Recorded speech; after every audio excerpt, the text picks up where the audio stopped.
मैं आलमी इज़्तिराब में टहलने लगा। मेरी समझ में नहीं आ रहा था कि ग्लोरिया कहाँ जा सकती है। अगर किसी ने वहाँ हमला भी किया था और ग्लोरिया मारी गई थी तो इसकी लाश तो वहाँ होना चाहिए थी। हमलावर को क्या पड़ी थी कि इसकी लाश को साल लिए फिरता। फिर फर्डिनेंड तो अपने पैरों पर चलने के काबिल ही नहीं था। सबसे बड़ी बात यह थी कि वहाँ कोई गाड़ी भी मौजूद नहीं थी जिसमें ग्लोरिया और फर्डिनेंड फरार होते। मैंने इस शुबे का इजहार अली मुराद से किया। सही वहाँ 2-3 गाड़ियों के टायरों के निशान मौजूद थे। वो निशान शरॉड और मेरी गाड़ी के निशानात से मुख्तलिफ थे। मेरा ख्याल है कि इन लोगों को किसी ने अगवा कर लिया है, अली मुराद ने कहा। तो क्या वो लोग खुदा डनू को भी अपने साथ ले गए होंगे? मैंने कहा। साईं, जो लोग ग्लोरिया और फर्डिनेंड को ले जा सकते हैं वो खुदा डनू को क्यों नहीं ले जा सकते? अली मुराद ने जवाब दिया। मैं एक बार फिर टहलने लगा। यकीनन ऐसा ही हुआ होगा। मुमकिन है बेलमुंडो को किसी तरह ग्लोरिया की वहाँ मौजूदगी का इल्म हो गया होगा। मामला उलझता ही जा रहा था। मैंने फैसला कर लिया कि मैं अब बड़े साईं को मजीद इस बखेड़े में मुलव्वस नहीं करूँगा। नासिर जिंदा होता तो और बात थी। बड़े साईं भला क्यों बर्दाश्त करते कि इनके घर में कोई दहशत गर्द बना ले। मैं अली मुराद को भी मजीद नहीं उलझाना चाहता था। मैंने फैसला कर लिया कि अब जो कुछ करूँगा तन्हा ही करूँगा। मेरी वजह से तैमूर भी अजाब में गिरफ्तार हो गया था। मेरा पता मालूम करने के लिए पुलिस इस पर बदतरीन तशद्दुद कर सकती थी, मगर वो इन्हें मेरा पता कैसे बता सकता था? अव्वल तो इसे मालूम भी होता तो वो अपनी ज़ुबान नहीं खोलता, मगर अब तो इसे मालूम ही नहीं था कि मैं इस वक्त कहाँ मिलूँगा। मैंने दिल ही दिल में फैसला करके कहा, अली मुराद, मेरी वजह से तुम्हें तकलीफ़ उठाना पड़ी है। तुमने मेरा बहुत साथ दिया है। मैं तुम्हारे और बाबा साईं के इन एहसानात को हमेशा याद रखूँगा। अब मेरा एक आखिरी काम और कर दो। मुझे दरमियाने दर्जे की एक गाड़ी और एक फ़्लैट की ज़रूरत होगी। मुमकिन हो तो 1-2 रोज़ में इन चीज़ों का बंदोबस्त कर दो। अली मुराद हैरत से आंखें फाड़े मुझे देख रहा था। इसने जज्बाती लहजे में कहा, कामरान सही, अगर मुझसे कोई गलती हो गई है तो माफ़ कर दो, मगर ऐसी दिल तोड़ने वाली बातें मत करो। मैं तो तुम्हें अपने भाई की तरह समझता हूँ और मैं भी तुम्हें अपने भाइयों से बढ़कर चाहता हूँ अली मुराद, मैंने कहा। मगर अब मैं इस भाग दौड़ से थक गया हूँ और कुछ देर आराम करना चाहता हूँ। फिर मैंने इसे बहुत मुश्किल से राज़ी किया कि वो मेरे लिए एक फ़्लैट और गाड़ी का बंदोबस्त कर दे। मैं आपका कहना एक शर्त पर मानूंगा, अली मुराद ने हथियार डालते हुए कहा। आप कसम खाएं कि किसी भी परेशानी की सूरत में मेरे पास आएंगे या मुझे इतला ज़रूर देंगे? मैंने कसम खाई कि अगर मैं किसी खतरे से दो चार हुआ तो तुम्हें ज़रूर बताऊंगा। फ्लैट तो साईं गुलशन में है। नासिर साईं वाला फ्लैट बड़े साईं ने मुझे दे दिया है। अब जब तक आपका जी चाहे वहाँ रहें। मैं कुछ कहना चाहता था मगर इसने मुझे टोक दिया। नहीं साईं, इस सिलसिले में कोई बात मैं नहीं सुनूंगा। तुम समझे नहीं अली मुराद? मैं सब कुछ समझ गया हूँ, इसने जवाब दिया। बस आपको मेरी ये बात मानना होगी। ये मैं वादा करता हूँ कि किसी को वहाँ आपकी मौजूदगी का इल्म नहीं होगा जब तक आपका दिल चाहे। मैं ग्लोरिया को भी नहीं बताऊँगा। वहाँ टेलीफोन तो मौजूद ही है। ग्लोरिया या फर्डिनेंड अगर मुझसे रब्ता करें तो सिर्फ इन्हें मेरा नंबर दे देना। साईं, गाड़ी भी शाम तक आपको मिल जाएगी। पिछले मॉडल की मार्क 2 है। देखने में बिल्कुल नई लगती है। 2 दिन पहले मैं मैकेनिक के पास अपनी गाड़ी सर्विस के लिए ले गया था तो वो बता रहा था। ठीक है, तुम बात करो मैकेनिक से, मैंने जवाब दिया। फिर इससे अपना सूटकेस लेकर इसमें से कागजात निकाले और इससे कहा कि इनकी कम से कम 4 फोटोकॉपियाँ बनवा लाओ। इसने 1 घंटे के अंदर अंदर ये काम भी कर दिया। मैंने इससे मजबूत किस्म का एक खसूसी ब्रीफकेस भी मंगवाया था जिसमें निचली तरफ एक खुफिया खाना था। फिर मैंने इस ब्रीफकेस की निचली सतह में कागजात की एक कापी रखी और सूटकेस में से 10 लाख रुपए निकालकर सूटकेस दोबारा इसके हवाले कर दिया कि मेरी ये अमानत संभालो, मुझे जब ज़रूरत होगी तुमसे ले लूँगा। मैंने इसे इन्हीं पैसों में से गाड़ी के लिए 50,000 रुपये दे दिए कि इन दिनों अच्छी गाड़ी इतने पैसों में मिल जाती थी। शाम तक अली मुराद गाड़ी ले आया। गाड़ी की कंडीशन बहुत अच्छी थी और वो बहुत कम चली हुई थी। मैंने इसे ज़रूरत की कुछ और चीज़ें भी मंगवाई थी। इनमें कपड़े, जूते, शेविंग का सामान वगैरह शामिल था। वो सब सामान इसने एक सूटकेस में रख दिया था। नासिर के इस फ्लैट में ज़रूरत की हर चीज़ मौजूद थी, इसलिए मुझे वहाँ किसी चीज़ की परेशानी न होती। जब मैं फ्लैट की चाबी लेकर वहाँ से रुखसत होने लगा तो अली मुराद अश्कबार हो गया और इसने गलूगीर लहजे में कहा, कामरान साईं, मैं फिर कहूँगा कि अगर मुझसे कोई गलती हो गई है तो मुझे माफ़ कर दें और मुझे अपने साथ ही रखें।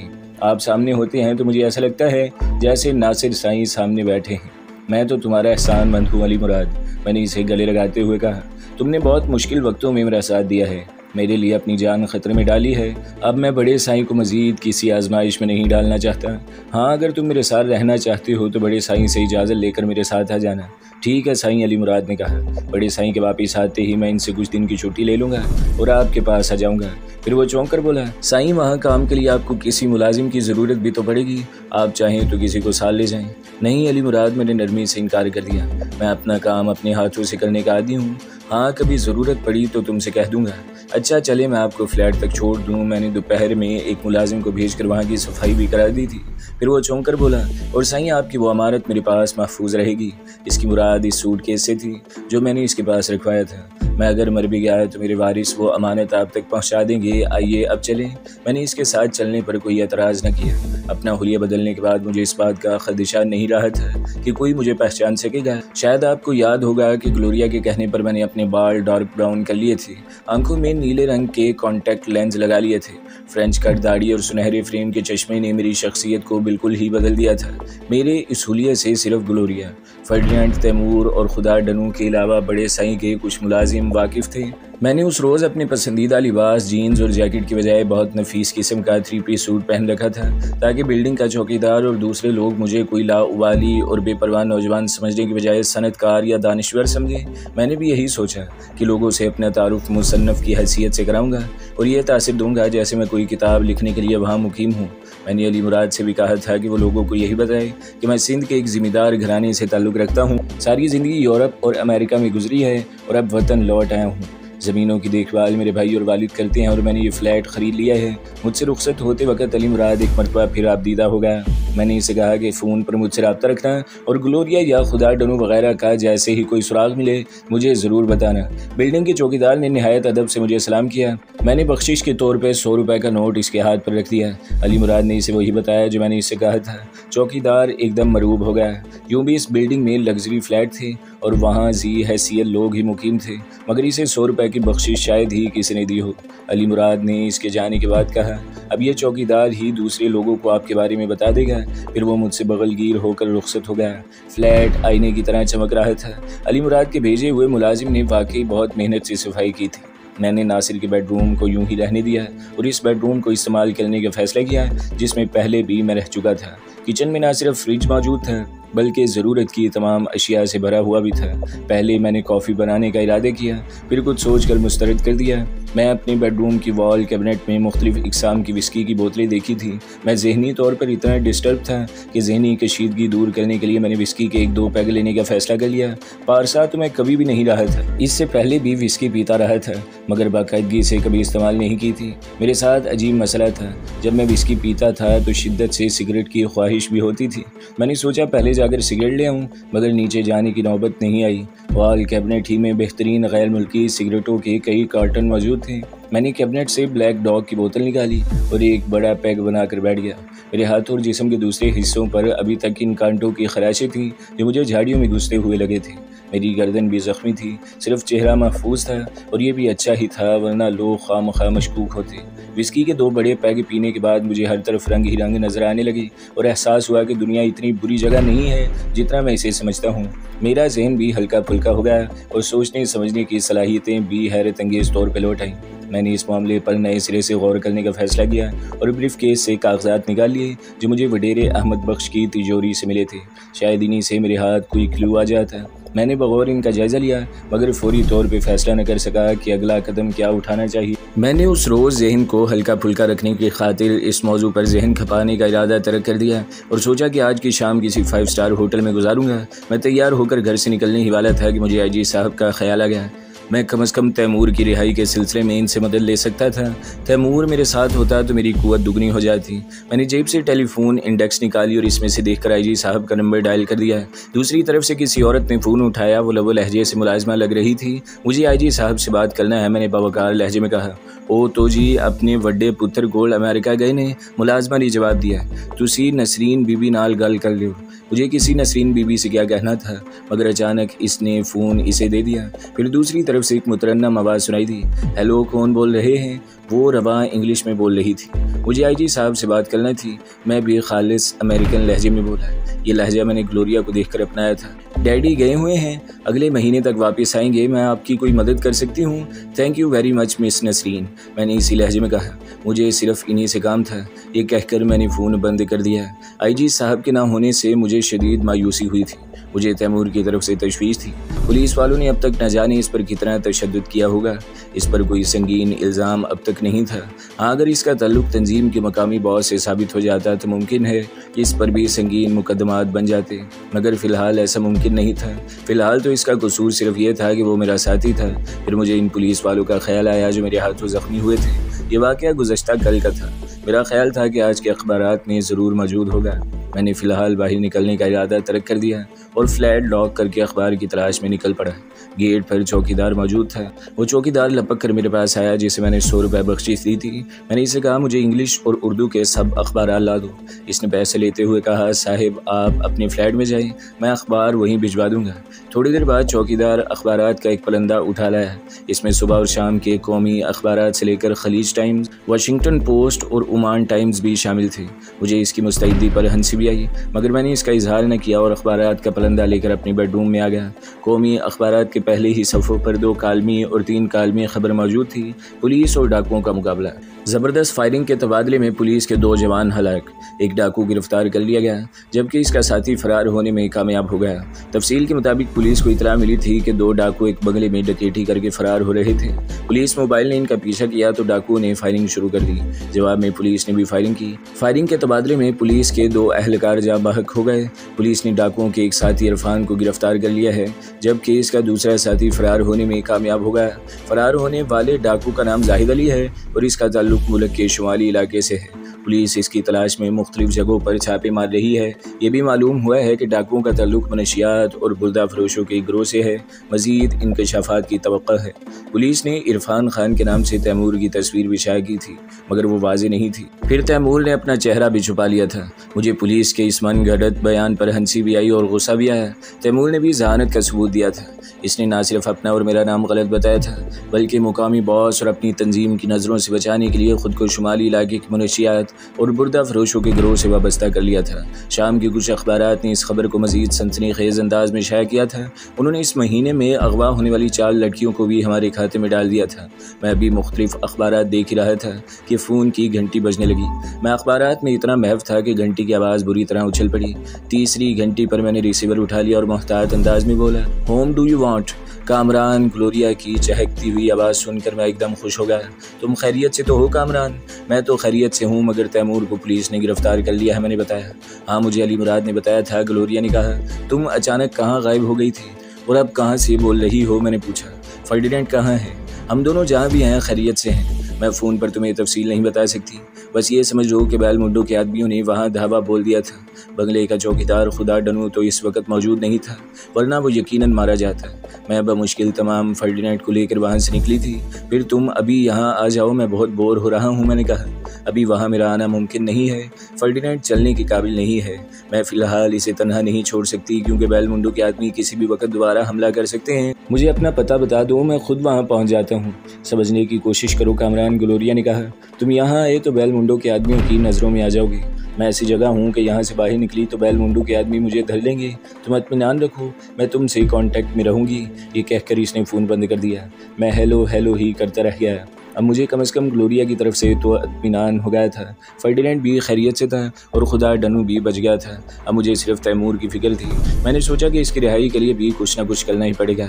मैं शुमाली इलाके का कबायली सरदार बनकर पुलिस से तैमूर की रिहाई की बात कर सकता था। वो लोग ज़्यादा से ज़्यादा रकम ही तलब करते तो 10-20 लाख तो मैं इन्हें दे ही सकता था, वरना वो लोग तो 1 लाख पर भी राज़ी हो जाएँ। अब से 8-10 साल पहले 1 लाख रुपये की रकम मामूली नहीं होती थी। मैंने सोचा इस सिलसिले में पहले अली मुराद से मशवरा कर लूँ, देखता हूँ वो क्या कहता है। फिर मैंने खुद ही अपने इस ख्याल को मुस्तरद कर दिया। मैं बड़े साईं को इस सिलसिले में इन्वॉल्व नहीं करना चाहता था। अली मुराद को मुलव्वस करने का मतलब था बड़े साईं को इन्वॉल्व करना। मेरी समझ में नहीं आ रहा था कि अब मुझे क्या करना चाहिए। फिर मैंने सोचा कि थोड़ी सी तफरीह करके जहन को हल्का फुल्का कर लूँ, ताकि जहनी कशीदगी में कुछ कमी वाक़ हो जाए। मैंने अखबार में एक इश्तिहार देखा था। एक 5 स्टार होटल में तुर्क फ़नकारों का एक ताइफा प्रोग्राम कर रहा था। वो रंगारंग प्रोग्राम था। इसमें बैली डांस भी था, मैजिक शो भी था, जिम्नास्टिक के करते भी थे और मौसीकी भी थी। मैंने वहीं जाने का इरादा कर लिया। तैयार तो मैं पहले ही था, बस बाहर निकलने से पहले कपड़ों पर एक मरतबा फिर परफ्यूम स्प्रे किया और बाहर निकल आया। मैं होटल पहुंचा तो वहाँ रंगो नूर की एक दुनिया आबाद थी। मैं अरसे बाद किसी ऐसी जगह गया था। इसलिए वो सब कुछ मुझे बहुत अच्छा लग रहा था। प्रोग्राम डिनर के बाद शुरू होने वाला था। इससे पहले वेटर ने मुझे ड्रिंक के बारे में पूछा था, मगर मैंने सिर्फ ऑरेंज जूस पर इक्तफा किया था। मैं किसी पब्लिक मुकाम पर हमेशा होशो हवास में रहता था। मैं ऑरेंज जूस के हल्के फुल्के सिप लेता रहा और वहाँ की रौनक देखता रहा। अचानक खूबसूरत सी एक औरत मेरे सामने आ खड़ी हुई और बहुत मुहज़्ज़ब अंदाज में बोली, एक्सक्यूज़ मी, क्या मैं यहाँ बैठ सकती हूँ? तशरीफ़ रखिए, मैं ये कहते हुए बगौर इसका जायज़ा लेने लगा। इसकी उम्र किसी तौर भी 40 से कम नहीं होगी, मगर जदीद तराश के लिबास और मेकअप ने इसकी उम्र के 10 साल घटा दिए थे। इसके मुतनासिब जिस्म और खूबसूरत चेहरे में अब भी खासी जाज़बियत थी। 10 साल पहले तो वो चलती फिरती क़यामत होगी, मगर इसकी आंखों में अजीब सा तासुर था, बेबाकी और बेहयाई थी। इसलिए मुझे वो औरत ज़रा भी अच्छी नहीं लगी। मैं यूँ भी इस वक्त तन्हाई चाहता था, इसलिए मुझे इसकी आमद गिरां गुजरी। मैंने रूखे लहजे में कहा, फरमाइए, मैं आपके लिए क्या कर सकता हूँ खातून? मैं बहुत देर से आपको देख रही हूँ। अब मुझे तन्हा और उदास लगे, सोची तो चली आई। इसने जुमला इंग्लिश में अदा किया। उदासी की तो बात ही है, मैंने झिंझलाहट का मुजाहिरा किया। रूबी ने मुझे टाइम दिया था, मगर अभी तक आई नहीं। जब शादी से पहले इसका ये हाल है, तो शादी के बाद वो तो मेरी ज़रा भी ख्याल नहीं करेगी। डोंट वरी बॉय, वो हंस कर बोली, शादी से पहले सभी लड़कियां ऐसी होती हैं। अब महबूबा और बीवी में कुछ फ़र्क तो होता ही है ना। फिर वो मुस्कुरा कर बोली, क्या वो बहुत खूबसूरत है? इसकी खूबसूरती ही ने तो मुझे बांध रखा है, वरना कब का इसे पीछा छुड़ा चुका होता। मैं समझ रहा था कि वो यूँ सुनकर मेरी टेबल से उड़ जाएगी, मगर मेरी बात का उल्टा असर हुआ। इसने कहा कि परेशान क्यों होते हैं? जब तक रूबी नहीं आती मैं तुम्हें एक कंपनी दूंगी। मैं अभी तन्हा हूँ, बस बगैर किसी प्रोग्राम के ये शो देखने निकल पड़ी। मैंने दिल ही दिल में इसे गालियाँ दी, फिर दिल पर जबर करके पूछा, क्या पियेंगे आप? भाई, तुम बुड्ढों की तरह ऑरेंज जूस पी रहे हो, मैं शीरी पीऊँगी। इसने बेतकल्फ़ी का मुजाहिरा किया। मैंने इसके लिए शीरी मंगवाई और जहनी तौर पे ख़ुद को इस बकवास सुनने के लिए आमादा कर लिया। मैं तो यहाँ इंजॉय करने आया था और यहाँ ये मुसीबत गले पड़ गई थी। फिर ना मुझे खाने में वो लुत्फ़ आया, ना प्रोग्राम देखने में। वो तस्मा पा की तरह मुझ पर सवार हो गई थी। शराब भी इस पर असर दिखाने लगी थी, इसलिए वो मज़ीद बहक रही थी। मैंने वेटर को बुलाकर बिल अदा किया और वहाँ से उठना चाहा तो वो भी मेरे साथ खड़ी हो गई। मैं झिंझला कर बोला, मैं ज़रा टॉयलेट तक जा रहा हूँ, अभी मैं रूबी का इंतज़ार करूँगा। ये कहकर मैं टॉयलेट की तरफ बढ़ गया, फिर इसकी नज़रें बचाकर होटल से निकल गया। पार्किंग लॉट से अपनी गाड़ी निकाली और अपनी फ्लैट की तरफ रवाना हो गया। मैं अपने ख्यालात में गुम चला जा रहा था कि मुझे अपनी गाड़ी के हेडलाइट्स की रोशनी में एक लड़की दिखाई दी। वो भागती हुई अचानक सड़क पर आ गई थी। इसके पीछे 2 आदमी भी थे। मैंने इनके नज़दीक पहुंचकर ब्रेक लगाए तो वो चीख कर बोली, बचाओ मुझे, इन बदमाशों से बचाओ। जाओ साहिब, अपनी राह लो, इनमें से एक आदमी ने गुर्रा कर कहा। मैंने गौर से इन दोनों आदमियों का जायज़ा लिया। इनमें से एक अधेड़ उम्र था, इसका जिस्म खासा फुरबा था और गर्दन इंतहा से ज़्यादा छोटी। ऐसा लगता था कि जैसा इसका सर उठाकर शानों पर रख दिया गया। दूसरा नौउम्र और खासा खुश शक्ल था और अपने लिबास से किसी अच्छे घराने का फ़र्द लग रहा था। लड़की भी खासी हसीन थी। इसका चेहरा पसीने से शराबूर था और आंखों में वहशत। मैंने दरिश्त लहजे में अधेड़ उम्र आदमी को मुखातिब किया, एक क्यों इस लड़की के पीछे पड़े हो? जाओ, भाग जाओ यहाँ से। ये कहकर मैंने दरवाज़ा खोलकर उतरना चाहा। इसने कार का खुला दरवाज़ा पकड़ लिया और खौफनाक लहजे में बोला, गाड़ी से नीचे उतरने का मतलब ये होगा कि तुम अपनी ज़िंदगी से बेजार हो। अब मुझे इसके हाथ में रिवॉल्वर भी दिखाई दे रहा था। लड़की को नौजवान ने पकड़ रखा था। मैंने मुसालिहाना अंदाज में कहा, ठीक है, इस वक्त तुम मनमानी कर लो, मगर मैं तुम्हें छोड़ूंगा नहीं। ये कहकर मैंने दोबारा दरवाज़ा बंद कर लिया। वो कुछ मुतमईन सा हो गया। मैंने अचानक दरवाज़ा खोला और पूरी कुव्वत से इसके जिस्म पर मार दिया। वो लड़खड़ा गया। मैंने दूसरे ही लम्हे छलांग लगाई और इसे लिए हुए ज़मीन पर ढेर हो गया। इसका रिवॉल्वर वाला हाथ अब मेरे कब्जे में था। नौजवान ने अचानक मुझ पर छलांग लगाई, मगर मैं इसकी तरफ से भी गाफिल नहीं था, इसलिए मोटे को छोड़कर अचानक कलाबाजी खाई और दूसरी तरफ चला गया। नौजवान की वो लात जो मेरी पसलियों में लगती मोटे के सर पर पड़ी और वो कराह कर रह गया।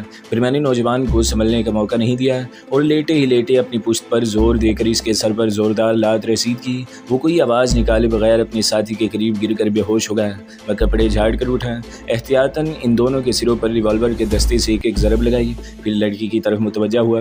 तुम इतनी रात गई सुनसान सड़क पर क्या कर रही थी? मैंने उखड़ लहजे में पूछा। आज दरअसल मेरे कॉलेज में फंक्शन था, वहाँ से वापसी पर मेरी गाड़ी ख़राब हो गई। मैं परेशानी के आलम में सड़क पर खड़ी किसी टैक्सी का इंतज़ार कर रही थी कि ये दोनों आ पहुँचे और मुझे ज़बरदस्ती अपनी गाड़ी में बिठाना चाहा। इसके बाद क्या हुआ ये तो आप भी जानते हैं। आपका बहुत बहुत शुक्रिया, आपने मेरी इज्जत बचाई। लड़की ने एक ही सांस में सब कुछ कह दिया। लड़की के लहजे में कोई बात ऐसी थी कि मुझे इसकी कहानी पर यकीन नहीं आया था। मैंने पूछा, तुम्हारी गाड़ी कहाँ है? यहाँ से कुछ फासले पर खड़ी है, इसने जवाब दिया। और इन लोगों की गाड़ी कहाँ है? वो भी वहीं है। लड़की अब कुछ परेशान हो गई थी। आओ मेरे साथ। मैंने इसे गाड़ी में बैठने का इशारा किया। पहले तुम्हारी गाड़ी वहाँ से हटा दूँ। वो बगैर कुछ कहे गाड़ी में बैठ गई। फिर मैंने इंजन स्टार्ट किया और गाड़ी आगे बढ़ा दी। लड़की की रहनुमाई में जल्द ही हम इस जगह पहुँच गए जहाँ इसकी और इन बदमाशों की गाड़ी मौजूद थी। लड़की की गाड़ी बिल्कुल नई टोयोटा करोला थी। इसमें खराबी पैदा होना कुछ अजीब सा लगता था। मैंने गाड़ी का बोनट खोला और जेब से पेंसिल टॉर्च निकाल कर इंजन का जायजा लिया तो चौंक पड़ा। गाड़ी का डिस्ट्रीब्यूटर कैप गायब था। इसका मतलब था कि यह खराबी दानिस्ता की गई है। ये खराबी ऐसी नहीं थी कि चलते चलते खुद ही हो जाए। जिस किसी ने भी कैप निकाला था लड़की को इसका इल्म था। इसका मतलब ये था कि असल मामला कुछ और है। मैंने ये जाहिर किए बगैर कि मैं लड़की की तरफ से शुबे में मुब्तला हो गया हूँ। इससे कहा गाड़ियों के मामले में मैं बिल्कुल अनाड़ी हूँ। मेरी समझ में नहीं आ रहा कि खराबी क्या है। मैं तो सिर्फ ये देख रहा था कि बैटरी का कोई तार तो नहीं निकल गया। बैटरी के तो दोनों तार लगे हुए हैं। ऐसा करो अपनी गाड़ी यहीं छोड़ दो। सुबह मैं किसी मैकेनिक से कहकर गाड़ी मंगवा लूँगा। फिर हम दोनों गाड़ी में बैठे और मैंने गाड़ी आगे बढ़ा दी। रास्ते में मैंने इससे पूछा, हाँ बताओ असल बात क्या है। ये ख्याल रखना कि मैं सिर्फ और सिर्फ असल बात सुनना पसंद करूँगा। मेरा लहजा इंतहाई सर था। जो हकीकत थी वो मैं आपको बता चुकी हूँ। लड़की ने भी सख्त लहजे में कहा, अगर आपको मेरी बात पर यकीन नहीं है तो मुझे यहीं उतार दीजिए। इसकी आवाज़ गलोगीर हो गई। मैं इस किस्म की ड्रामेबाजी रोज़ देखता था। न जाने क्यों मेरी छठी हिस्स बार बार मुझे ख़तरे से आगाह कर रही थी। मैंने इस दफ़ा कदरे सख्त लहजे में कहा, मैं तुम्हें इस वक्त तक नहीं छोड़ूंगा जब तक मुझे हकीकत का इल्म नहीं हो जाता। फिर मैंने कुछ सोच कर कहा, मुझे अपने बाप का नाम बताओ ताकि मैं तुम्हें वहाँ छोड़ दूँ। मेरी बात पर लड़की कुछ सरासीमा नजर आने लगी मगर दूसरे ही लम्हे संभल कर बोली, आपने गुंडों से मुझे बचाया। आपका बहुत बहुत एहसान है मेरे ऊपर। अब एक एहसान और कीजिए, मुझे किसी ऐसी जगह ड्रॉप कर दीजिए जहाँ से मुझे बआसानी कोई सवारी मिल जाए। मैं नहीं चाहती कि कल के अखबार में मेरे नाम के साथ मेरे बाइज़्ज़त बाप का नाम भी शाया हो। सारा शहर इन्हें जानता है। फिर अखबार वालों से अल्लाह बचाए और इस वाक़े को न जाने क्या रंग दे देंगे। मैं इसकी हरदर्मी पर झिंझला गया और बोला, ठीक है अभी मैं तुम्हें अपनी फ्लैट लिए चलता हूँ। सुबह देखा जाएगा कि मैं तुम्हारे लिए क्या कर सकता हूँ। तुम होश में तो हो। लड़की आपसे तुम पर आ गई। मेरे एक इशारे पर तुम हवालात में होगे और ज़मानत भी ना हो सकेगी। माय डियर मेरी बात गौर से सुनो। मैंने तंज़िया अंदाज में कहा, तुम्हारे बाइज़्ज़त बाप का शहर के जिस थाने में सबसे ज़्यादा असर हो मैं तुम्हें वहीं लिए चलता हूँ। फिर अगर मैंने तुम्हें वहाँ हवालात की हवा न खिला दी तो। मैंने इसे धमकी दी। फिर वो मुझे धमकियाँ देती रही मगर मैं खामोशी से ड्राइविंग करता रहा। थोड़ी देर बाद मैंने अपनी फ्लैट की पार्किंग एरिया में गाड़ी पार्क की और लड़की की कलाई मजबूती से पकड़ ली और सफाक लहजे में कहा, ज़रा सी भी आवाज़ निकालने की कोशिश मत करना वरना मेरी पैंट की बाईं जेब में रिवॉल्वर है और वो बेआवाज़ चलता है। मैं जेब के अंदर ही से फायर करूँगा और तुम्हें यहीं ढेर कर दूँगा। तुम मुझसे अच्छी तरह वाकिफ़ नहीं हो। इससे पहले मैं 11 खूबसूरत लड़कियों का खून कर चुका हूँ। समझी, मैंने इसे दहशत ज़दा करना चाहा।